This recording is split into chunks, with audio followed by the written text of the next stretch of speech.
LPG gas के container tanker के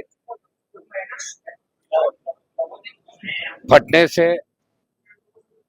जो बड़ा हादसा हुआ, दिल दहलाने वाला था। उसमें हम लोग दिल्ली थे, लोकसभा चल रही थी और पूरे देश से इस पर दुख व्यक्त किया।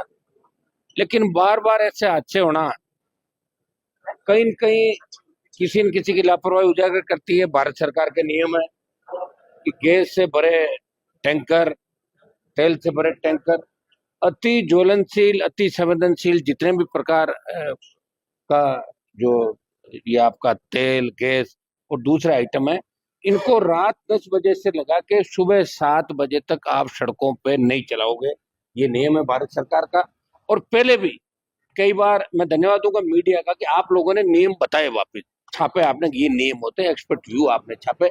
लेकिन सरकार इसके अंदर जो असली दोषी है, एनएचआई के साथ साथ वो पुलिस जिसने कट खोला, वो परिवहन विभाग जिनकी जिम्मेदारी थी, और वो लोग जिस तरह भागता हुआ एक व्यक्ति दिखता है कि मेरे से किराया ले लो, मतलब सिस्टम कितना भ्रष्ट है। देखो, वो कह रहा है मेरे से किराया मैं दे दूंगा, मुझे बचा लो।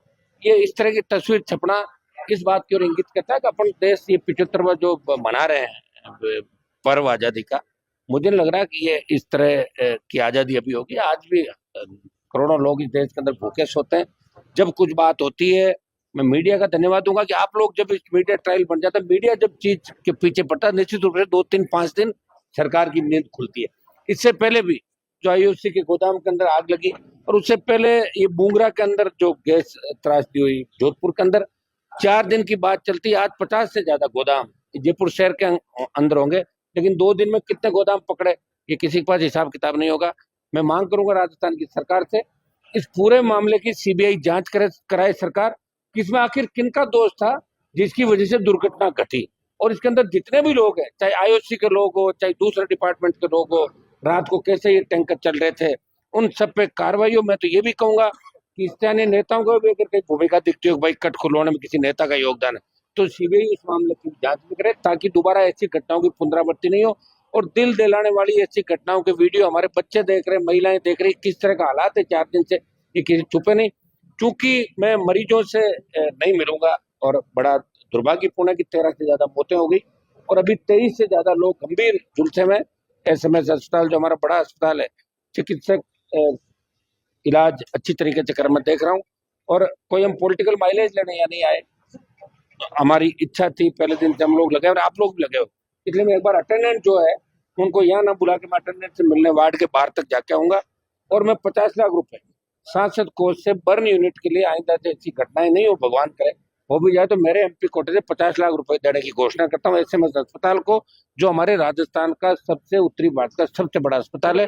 और देखिए, जिम्मेदारी तय कभी होगी नहीं। मैं तो भजन लाल जी की जिम्मेदारी मानता हूँ इसके अंदर। जब से भजन लाल जी आए, ये राजस्थान पता नहीं किस दिशा के अंदर जा रहा है।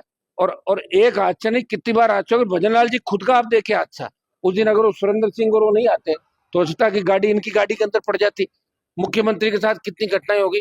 तो भजन लाल जी ने शपथ ली, मुझे लग रहा है कौन से योग नक्षत्र थे जिसमें इन्होंने शपथ ली, और इस राजस्थान को ही भुगतना पड़ेगा, कितने टाइम तक भुगतना पड़ेगा इसका मुझे नहीं पता। जो इस राजस्थान के अंदर घटनाएं हो रही है एक से बढ़ के एक, कहीं न कहीं मुखिया की जिम्मेदारी सबसे बड़ी है। और भजन लाल जी दौरे कर रहे हैं, वहां जाके बात कर रहे हैं, लेकिन क्या पैकेज दे दिया आपने। हमने मांग करी कि 1 करोड़ रुपए, अब उसका तो घर परिवार चला गया। जिन व्यक्तियों का छपा भाई परिवार में एक ही कमाने वाला था, 3 थे। और क्या सरकारों को फर्क पड़ता, बताइए मुझे। सरकार जितना पैसा टैक्स का लेती है, अगर 2, 5, 10, 20 करोड़ रुपए किसी को दे दे इस हाथ से, तो सरकार के कोई फर्क नहीं पड़ता। हम लोग तैयार हैं, हमारा एमपी कोटा, एमएलए कोटा, आप लीजिए, आगे होकर हमसे बात कीजिए। कोविड के टाइम पे हम लोगों ने सबसे पहले शुरुआत करी, और कोविड के टाइम भी सबसे पहला जब 50 लाख रुपए देके खर्च किया तो नागौर के अंदर मैंने ही शुरुआत की, वेंटिलेटर मंगाए, तो आज काम नहीं आ रहे, ठीक बात है।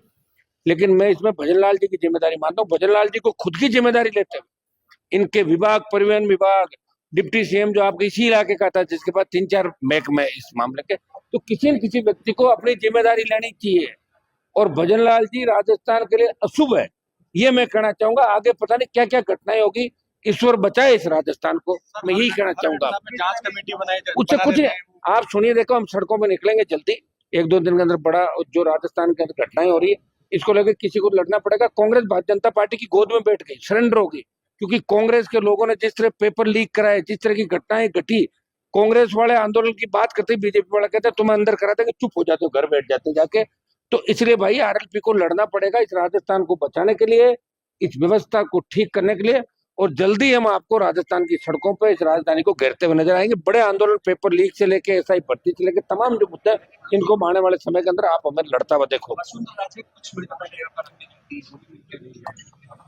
वो तो मिलके गई तो आपने पूछा होगा, मुझे तो नहीं पता। मुझे तो ये भी पता नहीं वसुंधरा जी कहाँ है कहाँ नहीं, मुझे इसका भी पता नहीं फिलहाल। क्योंकि जो स्थिति उनकी 5 साल के अंदर हुई है, जिस तरह लाइन में खड़ा रहना, मिलने के लिए टाइम मांगना, बहुत बड़ी दुर्दशा के दौर से वो गुजर रही, ये मैं कह सकता हूँ। कोई मिलने वहां तो घने लोग मिलता है, वो तो मिलने के लिए हर कोई मिलता है।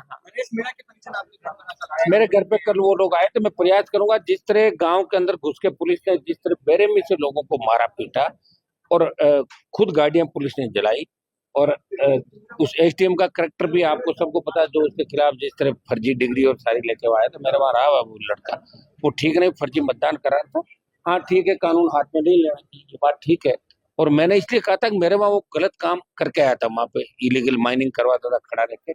और इसमें हम लोग प्रयास करेंगे, एक बार जेल के अंदर जो बंद लोग हैं समरावता गांव के, उनको हम जमानत मिले बाहर लेकर आए, और झूठे मुकदमे जिन पर दर्ज किए वापस लिए, दोषी पुलिस अधिकारी है तो उन पे भी उनके खिलाफ कार्रवाई होनी चाहिए। मीणा समाज के नेता जो सरकार के अंदर है, वो भी वहां गए थे। मैं उनको भी कहना चाहूंगा कि जब वो सत्ता के अंदर नहीं होते तब तो सरकारों से मांग करते हैं, और जब सरकार के अंदर बैठे हैं तो अपने समाज के साथ साथ किसानों की पैरवी भी करे, और जब सरकार में है तो फिर मांग क्या करनी है, हाथों हाथ आदेश कराने चाहिए। सरकार कोई मांग थोड़ी करती है, मांग नहीं करे, और मांग करे फिर बाहर आ जाए सरकार से, अंदर बैठ के क्या मांग कर रहे हो। 29 को आंदोलन भी है, उसके लिए आज बात करेंगे आंदोलन के अंदर 29 वाले में। मैं तो उनके साथ हूँ पहले दिन से, आपने मेरे बयान देखे होंगे कि मैं नरेश मीणा के परिजनों के साथ हूँ। उनका बेटा, उनका भाई कल आए थे, और लोग भी आए थे, नौजवान सारे।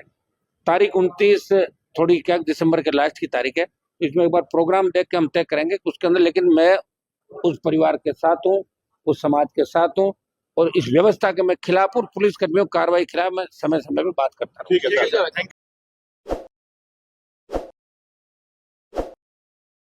ताज़ा खबरों के लिए विजिट करें द फैक्ट इंडिया की वेबसाइट और डाउनलोड करें द फैक्ट इंडिया ऐप।